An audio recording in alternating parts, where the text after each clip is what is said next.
दिल्ली में 26 साल बाद आज बनेगी बीजेपी सरकार। रेखा गुप्ता दोपहर 12:35 पर लेंगी सीएम पद की शपथ। रेखा गुप्ता के साथ 6 विधायक भी ले सकते हैं मंत्री पद की शपथ। एबीपी न्यूज के पास दिल्ली के संभावित मंत्रियों की लिस्ट। प्रवेश वर्मा, मनजिंदर सिंह सिरसा, रविंद्र इंद्रराज सिंह, कपिल मिश्रा, आशीष सूद और पंकज सिंह बन सकते हैं मंत्री। बीजेपी विधायक दल की नेता चुनी गई रेखा गुप्ता ने उपराज्यपाल से मुलाकात की। पार्टी के सीनियर नेता और पर्यवेक्षक भी मौजूद रहे। रेखा गुप्ता सर्वसम्मति से चुनी गई बीजेपी विधायक दल की नेता। सुषमा स्वराज, शीला दीक्षित और आतिशी के बाद होंगी दिल्ली की चौथी महिला मुख्यमंत्री।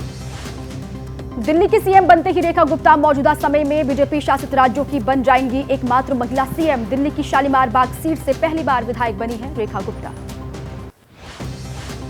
शपथ ग्रहण समारोह में प्रधानमंत्री मोदी, गृह मंत्री अमित शाह की मौजूदगी में जुटेगा एनडीए का कुनबा। शपथ ग्रहण के बाद इंपीरियल होटल में होगी एनडीए शासित राज्यों के सीएम और डिप्टी सीएम की बैठक। बजट सत्र के चलते योगी आदित्यनाथ, पुष्कर सिंह धामी और भूपेंद्र पटेल नहीं होंगे शपथ ग्रहण समारोह में शामिल। अपनी प्रगति यात्रा के चलते नीतीश कुमार भी नहीं पहुंच पाएंगे आज दिल्ली में शपथ ग्रहण की तैयारियां तेज। बीजेपी ने पूर्व सीएम अरविंद केजरीवाल, आतिशी और दिल्ली कांग्रेस के अध्यक्ष देवेंद्र यादव को भेजा शपथ ग्रहण समारोह के लिए निमंत्रण। दिल्ली के रामलीला मैदान में होगा रेखा गुप्ता का शपथ ग्रहण समारोह। शपथ ग्रहण समारोह के लिए खास तौर पर सजाया गया कि पूरा मैदान। 5000 से ज्यादा सुरक्षाकर्मी तैनात।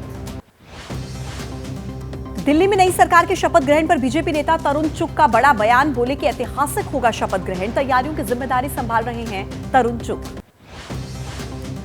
रेखा गुप्ता की बिहार बीजेपी ने की जमकर तारीफ। एक्स पर पोस्ट करके कहा, रेखा गुप्ता ने मधुबनी पेंटिंग से सजी साड़ी पहनकर सरकार बनाने का दावा पेश किया। इससे बढ़ा पूर्वांचल और बिहार का सम्मान।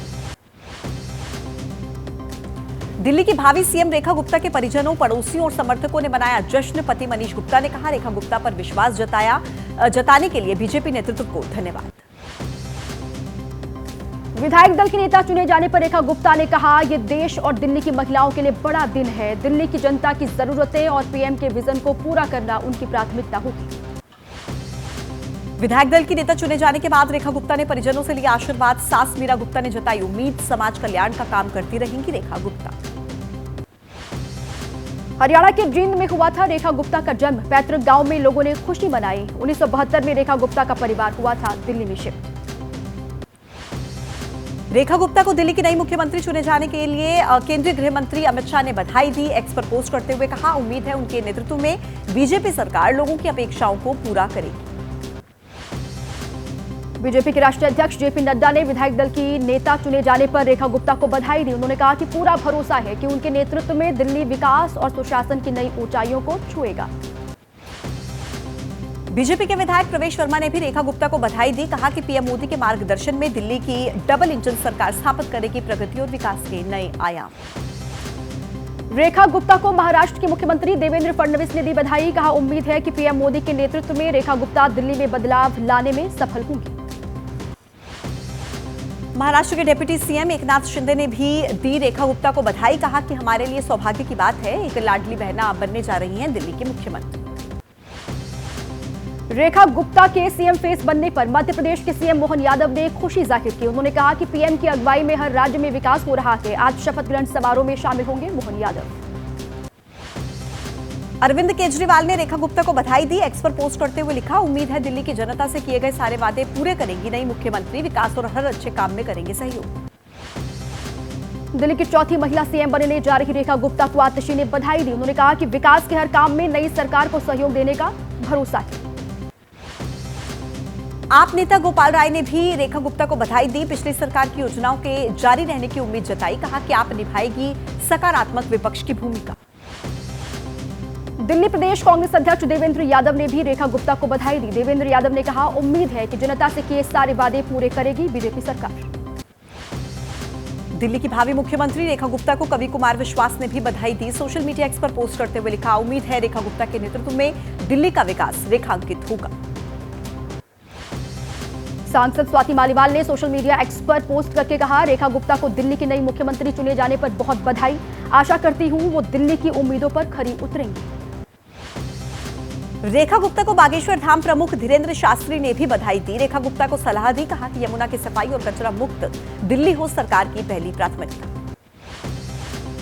राहुल गांधी का अपने संसदीय क्षेत्र रायबरेली का आज 2 दिनों का दौरा शुरू होगा। कई कार्यक्रमों में शामिल होंगे राहुल गांधी। पार्टी पदाधिकारियों और कार्यकर्ताओं के साथ करेंगे बैठक। कांग्रेस के महासचिव जयराम रमेश ने पार्टी महासचिवों और प्रभारियों की बैठक पर कहा कि 7 घंटे तक ये बैठक चली। जल्द ही शुरू होगी संविधान बचाओ यात्रा।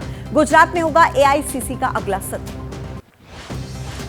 हैदराबाद में हुई बीआरएस कार्यकारिणी की बैठक। पार्टी अध्यक्ष केसीआर ने भरी हुंकार। कांग्रेस की रेवंत रेड्डी सरकार को घेरने की तैयारी। पूरे 1 साल के विरोध का एजेंडा तैयार हुआ। दिल्ली में आरएसएस के कार्यालय के उद्घाटन कार्यक्रम में बोले संघ प्रमुख मोहन भागवत, आज संघ की दशा बदली है लेकिन दिशा नहीं बदलनी चाहिए। देश में संघ का काम पकड़ रही है गति। संसद की विदेश मामलों की समिति की बैठक में उठा अमेरिका से वापस आ रहे भारतीयों के साथ बदसलूकी का मामला। सूत्रों के हवाले से खबर है, भारतीय सीमा में घुसते हथकड़ी खोल देने की उठी मांग। अमेरिका से वापस भेजे जा रहे अप्रवासी भारतीय नागरिकों पर कांग्रेस नेता कुमारी सैलजा ने कहा कि पीएम मोदी जब अमेरिका गए थे तो उनका उठाना चाहिए था बदसलूकी का मामला। यूपी के वित्त मंत्री सुरेश खन्ना आज विधानसभा में पेश करेंगे बजट। इंफ्रास्ट्रक्चर विकास पर हो सकता है ज्यादा फोकस। किसानों, युवाओं और महिलाओं के लिए नई योजनाओं का ऐलान संभव। उत्तराखंड विधानसभा का बजट सत्र जारी। राज्य के वित्त मंत्री प्रेमचंद अग्रवाल आज दोपहर को 12:30 बजे वित्तीय वर्ष 2025-26 का बजट पेश करेंगे। यूसीसी में लिव इन के प्रावधान के खिलाफ आज उत्तराखंड विधानसभा का कांग्रेस कर सकती है घेराव। कांग्रेस ने कहा इस मुद्दे पर ली जाएगी आम लोगों की राय।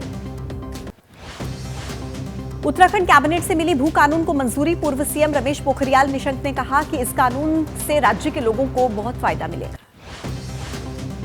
पटना में हुई कुर्मी एकता रैली के बाद बढ़ी सियासी गर्मी। कुछ नेताओं ने नीतीश कुमार के बेटे निशांत कुमार को उत्तराधिकारी बनाने की मांग उठाई। मुडा प्लॉट आवंटन धांधली केस में कर्नाटक के सीएम सिद्धारमैया और उनकी पत्नी को बड़ी राहत। धांधली की जांच कर रही लोकायुक्त पुलिस ने कहा नहीं मिले पर्याप्त सबूत। यौन अपराध पीड़ित महिलाओं के लिए न्यायिक ढांचे को आसान बनाने का मामला। सुप्रीम कोर्ट में आज होगी सुनवाई। शर्जील इमाम, उमर खालिद, अतहर खान समेत अन्य आरोपियों की जमानत पर आज दिल्ली हाईकोर्ट में सुनवाई। दिल्ली पुलिस ने आरोपियों की जमानत अर्जी का विरोध किया।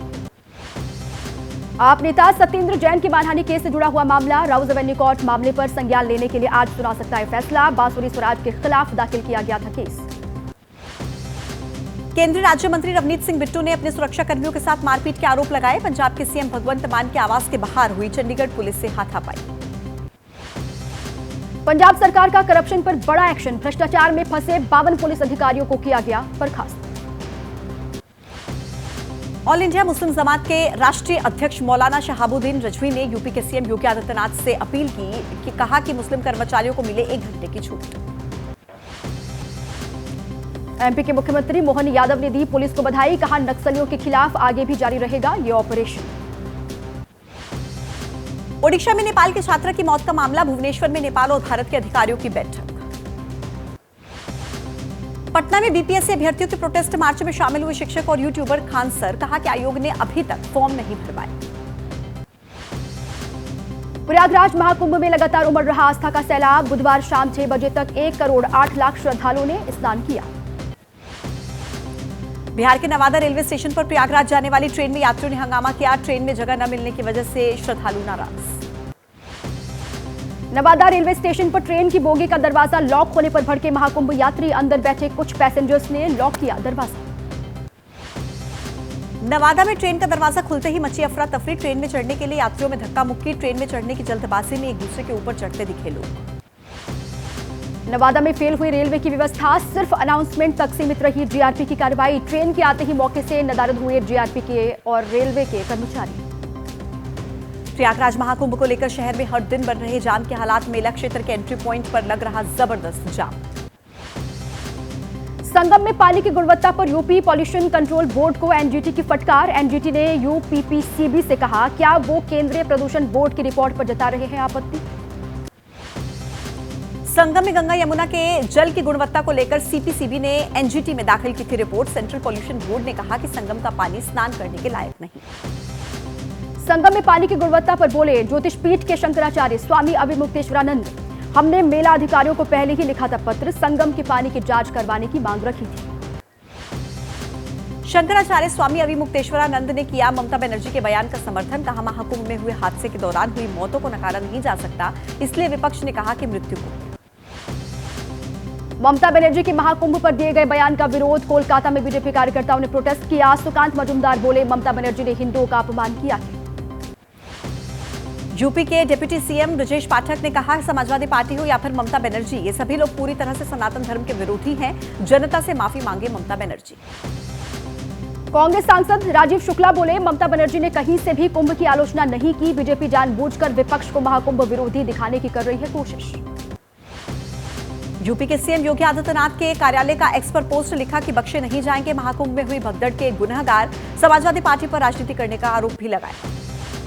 महाकुंभ में हुए हादसे पर जीतन राम मांझी का विवादित बयान। कहा, भगदड़ के लिए सरकार और प्रशासन नहीं बल्कि श्रद्धालु हैं जिम्मेदार। केंद्रीय मंत्री जीतन राम मांझी ने महाकुंभ में लगाई आस्था की डुबकी। एबीपी न्यूज पर कहा, महाकुंभ में मेरे डुबकी लगाने से कुछ लोगों के पेट में शुरू हो गया है दर्द।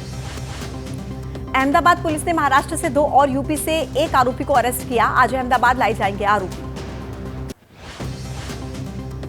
रोमानिया और अटलांटा के हैकर्स के संपर्क में थे आरोपी। अस्पतालों के सीसीटीवी सिस्टम को हैक करता था ये पूरा गिरोह।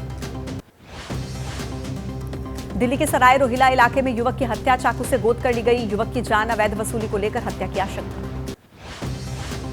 यूपी के अमरोहा में महिला पर अपनी 2 बेटियों की हत्या का आरोप लगा। पुलिस ने आरोपी महिला को गिरफ्तार किया है। महिला ने दिया अपनी बीमारी का हवाला। कोलकाता के तंगरा इलाके में घर में मिले एक ही परिवार के 3 लोगों के शव, 2 महिलाओं और एक बच्ची का शव मिला। पुलिस ने मामला दर्ज कर शुरू की जांच। गाजियाबाद में आपसी विवाद में ग्रामीणों में फायरिंग। त्योड़ी गांव का बताया जा रहा है पूरा मामला। Video viral. पुणे में पुलिसकर्मी की पिटाई। कॉम्बिंग ऑपरेशन के बाद घर लौट रहे पुलिसकर्मी को 4 लोगों ने पीटा। एमपी के राजगढ़ में रेप का आरोपी गिरफ्तार हुआ। बच्ची के साथ दरिंदगी का आरोप है। गुरुग्राम में कपड़ा शोरूम में आग लगी। सदर बाजार इलाके की यह घटना। मुंबई के दामोनगर इलाके में दुकान में लगी भीषण आग। देखते ही देखते आग ने विकराल रूप लिया। फायर ब्रिगेड की टीम ने आग को बुझा लिया। मेरठ में खाली प्लॉट में रखे प्लास्टिक पाइप और तारों में लगी आग। मौके पर पहुंची फायर ब्रिगेड की टीम ने आग पर काबू पाया। हिमाचल के कुल्लू में जंगल में आग लगी। आग ने जंगल के बहुत बड़े हिस्से को अपनी जद में लिया। तमिलनाडु के विरुधुनगर में हादसा हुआ। शिवकाशी के पास पटाखा फैक्ट्री में विस्फोट। मध्य प्रदेश के रीवा में परीक्षा में खुलेआम नकल का वीडियो आया सामने। बीए बीएससी की परीक्षा में कराई जा रही थी नकल। दिल्ली एनसीआर में बदला मौसम का मिजाज। बीती रात से रुक रुक कर लगातार हो रही है बारिश।